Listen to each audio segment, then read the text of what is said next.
Well, hello and welcome to this week's A Photographic Life.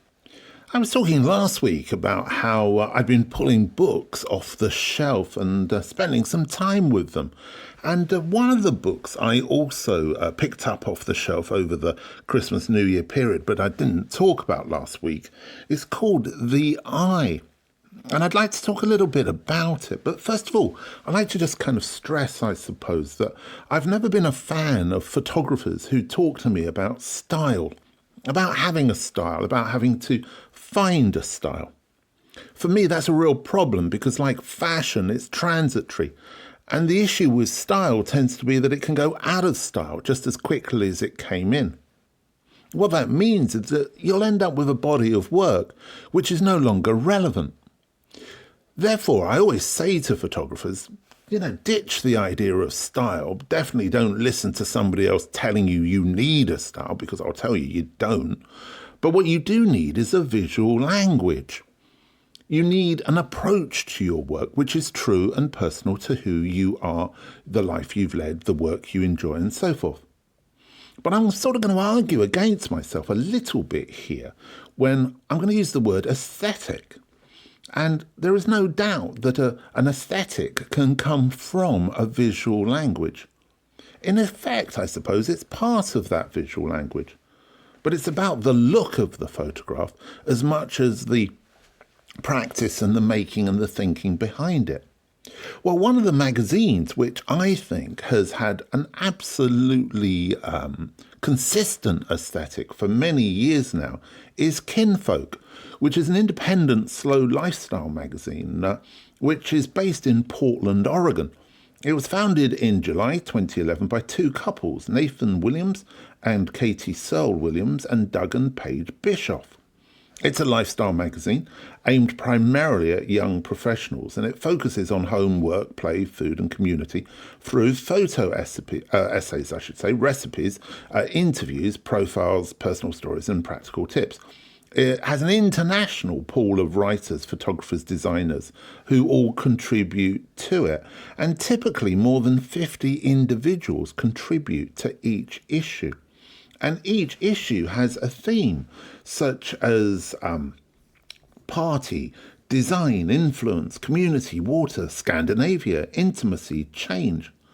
In addition to its print publication, Kinfolk organises monthly community gathering events that take place around the world, each based on a seasonal theme, such as flower potlucks, butcher's block parties and campfire cooking. These events take place concurrently and aim to unite the global community of Kinfolk readers, while also offering practical advice and lessons. The company also produces international food-based workshops, cookbooks and a short film series. Each issue, I should say, of the printed version of the magazine is $22 each. And I really feel that in a sense they are like books. But I started off talking at the beginning of this episode about a book called The Eye. And The Eye is produced by Kinfolk. They've produced a number of books. They're $45 each, with titles such as Wilderness, Journeys, Travel, Garden, Table and Home. But The Eye is the one I'm going to recommend to you. It is, how they describe it, I should say, on the cover, is how the world's most influential creative directors develop their vision. And what it is it's a series of black and white only portraits of creatives from around the world. And these portraits are beautiful. They are timeless. They have an aesthetic that fits with the Kinfolk work, all of the imagery that they commission, whether it's food or fashion, as I say, or lifestyle or architecture. Everything comes together. If you're not aware of Kinfolk, you can find out more about them at kinfolk.com. And you can buy the book, The Eye, which, as I say, I really recommend. Now, I'm a big fan of books of photography which are brought together from magazines. My first introduction to photography, I suppose, in a way, was that famous Life magazine book that came out, goodness knows how long ago now, but you can pick it up quite often in charity shops very cheaply. And another book on my bookshelf that I often return to is the New York Times magazine's Photographs, which was edited by Kathy Ryan back in 2011. It's a big tome, I think produced with Aperture and also with Thames and Hudson. So that's another one you might want to look out for. I do find myself drawn to these, I suppose in a way, greatest hits or... I don't think of the word for it really. I suppose, greatest hits of work by different photographers for a particular title. For me, they're really inspiring because they take us into the work of photographers that ordinarily we may not be aware of or we may not seek out. The idea of a photographic monograph is great if you like that photographer's work, but it doesn't often open up your eyes to other things that are going on. You might see yourself very much as a documentary photographer, and therefore you don't look at a lot of food photography. But my suggestion is maybe you should. Anyway, have a look out for it, The Eye, and have a look out for Kinfolk magazine. I think you're going to find both of them pretty visually rewarding. I was listening to the Adam Buxton podcast the other day. It's very good. I don't listen to a lot of podcasts. In fact, I don't listen to any podcast connected with photography, but I do enjoy the Adam Buxton podcast. Another recommendation. Anyway, I was listening to it the other day, and he was talking to Dame Mary Beard, the historian, and she was talking about something that Richard Overton, the head of the Bodleian Library in Oxford, and a friend of the podcast, I'm pleased to say. Anyway, that he had been doing. He's a librarian, passionate about photography, but a librarian in a very modern sense. I recommend his book, Burn the Books, if you want to learn a little bit more, I suppose, really about the idea of libraries and archives. And he's been working on an idea of digital archiving. He'd actually got Mary Beard and a load of other people from Twitter to send him their Twitter feed, all of their interaction, download them, send them to him, so that he could add them to the digital archives for the Bodleian Library. And that's instantly made me think, of course, about the issues that all photographers have with archives, and particularly with digital archives. We're not only making photographs, and I know a lot of us are really poor at archiving those, but we're getting involved in conversations. We might be giving talks, we might be putting on exhibitions, photo books, all sorts of things, which really we should be archiving. But of course, one of the issues has always been with digital is how and where.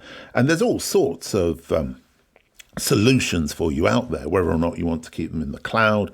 There was a time when everyone was keeping them on DVDs. Of course, we've gone way past the floppy disk and everything else. But what we know, and I think also with the fragility of social media platforms at the moment, as Twitter/X has shown us over the last year, we've got to be very careful in putting our work in the hands of others.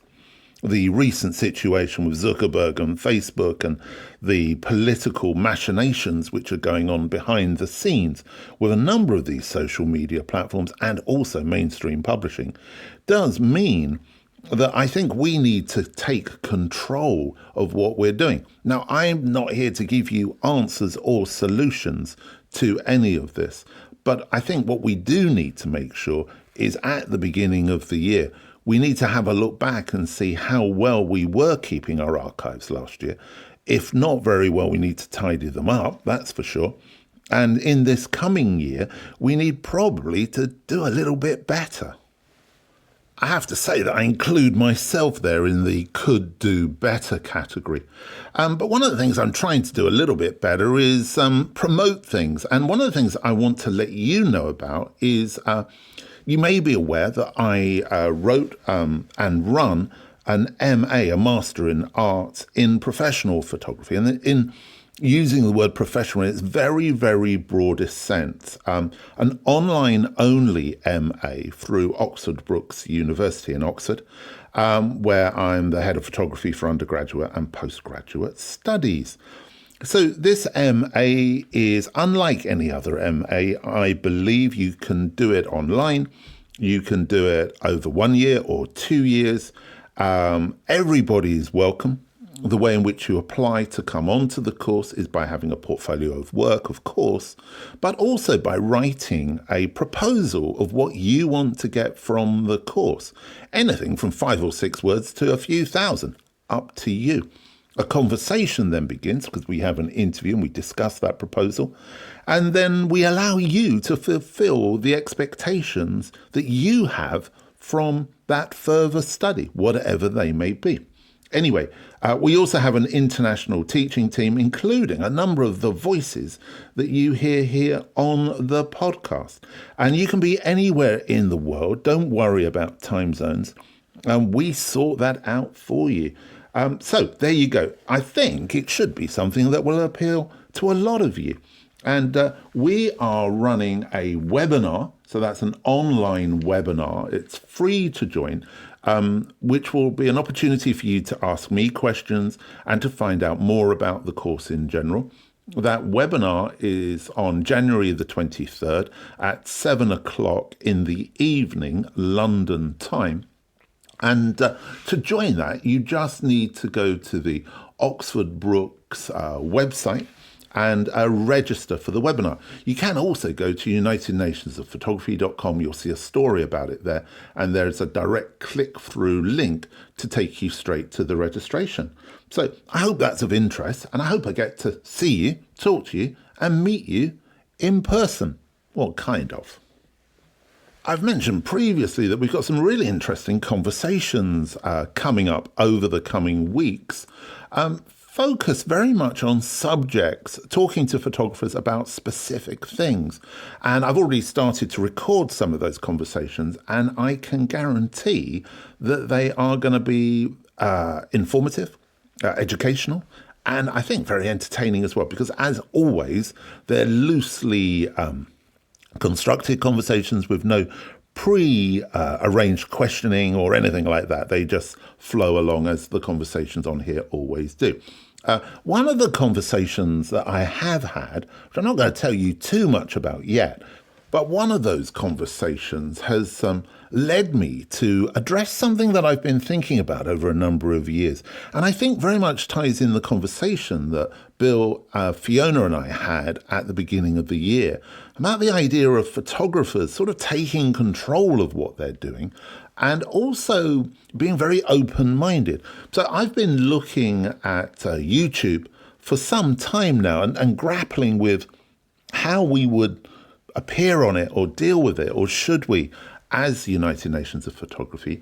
And I finally come to a conclusion that yes, it can work for us. So look out for this. I'm currently working on it. Follow us on Blue Sky to get immediate updates, but I can give you a little bit of information. So we are going to be on YouTube, which I think is going to be very exciting. At UN of Photo is what you need to put in to find us. And obviously, of course, click and subscribe. We will be running a feed of this podcast to YouTube as a podcast. And that will be going up hopefully quite soon once I get through the YouTube coding gremlins. But also, I think the really exciting thing is I'm going to be putting up new films which will be exclusive to YouTube.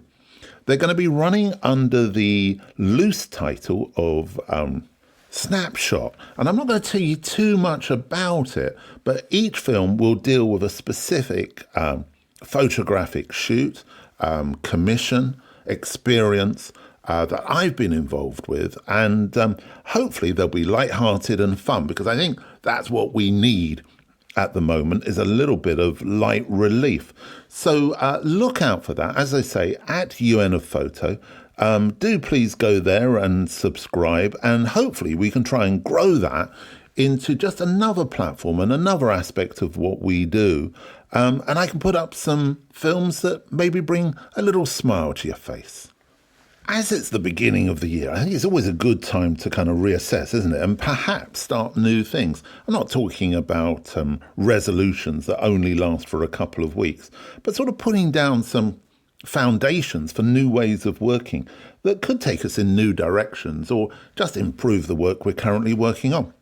One of the things that I don't think a lot of photographers do or use, but I think could be very beneficial. I know I certainly always use them, are sketchbooks.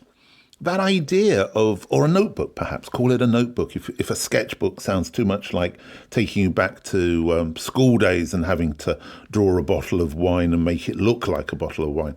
What we're really talking about is a little inspiration, aspiration books. And when you have an idea, you can just jot it and write it down into it. I mean, I've often heard singer-songwriters talking about that they get an idea, or they hear a little piece of conversation, or they see a line from a piece of poetry, and they just jot it down perhaps for the future. And I don't think as photographers we probably do that enough. It's like that idea of seeing an image and printing it off and sticking it in a book and creating that kind of foundation, that visual, that idea foundation, to ensure that our creative energies are kept topped up. So I think a sketchbook is not a bad idea. It's one of those nice things to keep in your camera bag, maybe keep in the car, keep it in the glove compartment. Maybe jot something down. I often talk about photo sketching with your phone, that idea of just taking a photograph of a juxtaposition of light, of texture, of colours coming together. Well, maybe a notebook could be a physical version of that. If that doesn't work for you, just ignore me. If it does, let me know. Earlier I mentioned blue sky, and I know there's a lot of cynicism amongst you and amongst many photographers about social media, that perhaps its time has gone, that we've jumped from platform to platform since the good days, shall we say, of Twitter. Because there were good days, I believe, on Twitter. Lots of good things came out of it. And I jumped to Mastodon and I jumped to Threads. And, I don't think any of them have really worked as well as Twitter. But for me, as I've discussed on previous episodes, Blue Sky is working quite well. So if you're not on a social media platform, then, have a look at Blue Sky and follow us there and see what you think. What I really wanted to mention, though, was a big thank you to all of you who have been feeding back to us through Blue Sky, as well as always, through your emails, how much you're enjoying the show, and also how much it makes you think, even when you disagree with me. It does seem to be that most of you own dogs, and you listen to the podcast whilst you're out walking the dog. That seems fine to me. Some of you really enjoy listening in the car. I've spoken about that before, but it keeps coming back. I mean, I keep getting more and more feedback. So thank you very much indeed. It really means so much. All of this does take a lot of work, I have to be honest, putting out the podcast every week alongside everything else I do. And now we're going to be launching the YouTube. I'm just making even more work for myself. So the more you let me know what you agree with and what you disagree with, the more we can engage in that really valuable conversation. So thanks for the feedback. Just to finish off this week, I saw something on social media by the photographer Nick Turpin recently, and he said this: some of you will have seen on my other socials, I have been highlighting the copying of my 2017 book On the Night Bus by photographer Steve Madden and astonishing publisher Ghost Books. I have used a version of Ghost's own URL to document this, which is at Ghost, I should say Ghost rather than Ghost, Ghost, Ghost, BOOKS, ghostbooks.org. You can click on there and you can find out what Nick is saying.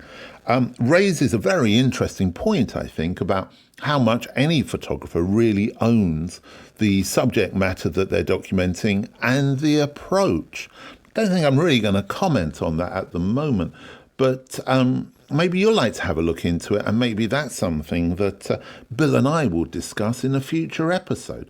I know we've got some really interesting topics that we're going to cover, but that one certainly seems to be very relevant. I have to say, whenever I think of those kind of candid pictures of people on transport, my mind always goes back to Walker Evans. But maybe that's just me. Anyway, hope you're all feeling good in the new year. Hope you're feeling relatively positive in this very, very strange world in which we're living, where every day things seem to be changing, never for the better. But anyway, we're still here. We're still doing the same thing. And of course, I hope, like you, we're going to take care.